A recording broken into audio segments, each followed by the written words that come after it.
जय गुरुदेव। कि भूत ने खीर पूड़ी खाया। कि बहुत पहले की बात है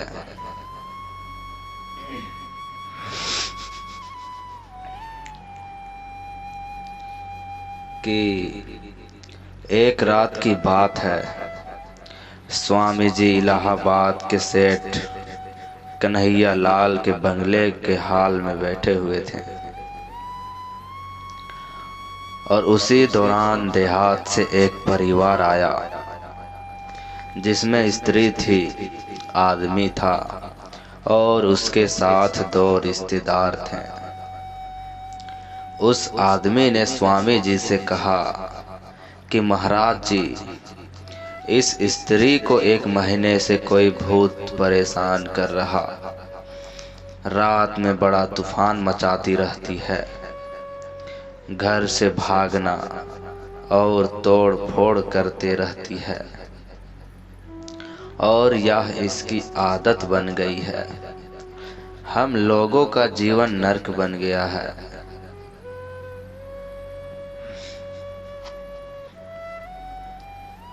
मालूम हुआ कि आप यहाँ आए हैं तो दर्शन करने के लिए चले आए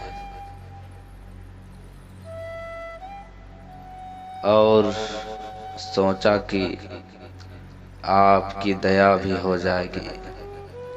तो स्वामी जी ने उस स्त्री से पूछा कि तुम कौन हो?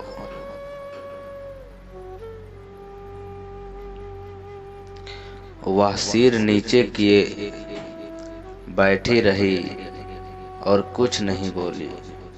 तो स्वामी जी ने फिर बड़े प्यार से पूछा कि आखिर तुम कौन हो जो इस बच्ची को परेशान करते हो? फिर भी कोई उत्तर ना मिलने पर स्वामी जी थोड़ा तेज हो गए और कड़े शब्दों में कहा कि मैं तुमसे बार बार पूछता हूँ और तुम कुछ नहीं बोल रही हो। स्त्री पर सवार भूत ने कहा कि इसने मेरे स्थान पर पेशाब किया है, मैं इसे नहीं छोड़ूंगी, मैं इसे नहीं छोड़ूंगा। तो स्वामी जी महाराज ने बड़े प्यार से कहा कि बच्ची है, गलती हो गई, माफ कर दो।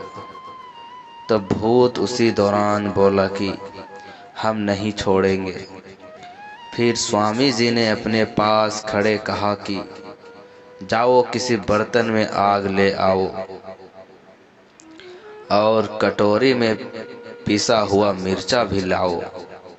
मैं चौके में गया और सेठानी जी से कहा कि स्वामी जी ने ये चीजें मांगी है, दे दीजिए।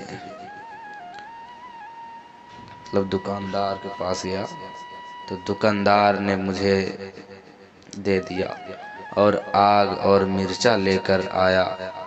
तो स्वामी जी ने कहा कि इसके यानी स्त्री के नाक के पास आग का बर्तन ले जाओ। मैंने ऐसा ही किया। फिर स्वामी जी ने 1 मुट्ठी पिसा मिर्चा आग में छोड़ दिया। ऐसा तेज धुआं निकलने लगा कि स्त्री चिल्ला चिल्ला कर रोने लगी और बोली कि मैं छोड़ दूंगा, छोड़ दूंगा। तो स्वामी जी महाराज ने दोबारा मिर्च अपने हाथ में ले लिया था, किंतु भूत के बोलने पर आग में नहीं छोड़ा और पूछा कि अब तो छोड़ दोगे? तो भूत ने कहा कि हाँ, चला जाऊंगा। फिर स्वामी जी ने बड़े प्यार से पूछा कि कुछ खाओगे? तो उसने जवाब दिया कि हाँ, पूड़ी और खीर खाऊंगा। तो रात्रि में स्वामी जी ने खीर पूड़ी बनवाया और उस स्त्री को खिलाया खाने के बाद वह स्त्री जमीन पर लेट गई। काफी देर बाद जब वो उठी तो अपने मनुष्य शरीर में थी, नॉर्मल हो गई थी और उसे कुछ भी याद नहीं रहा कि उसे क्या हुआ था। भूत उसे छोड़कर जा चुका था।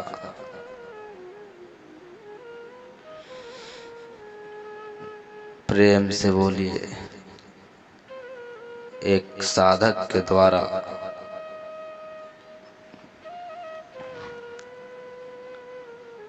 सुनाई गई ये कहानी। जय गुरुदेव।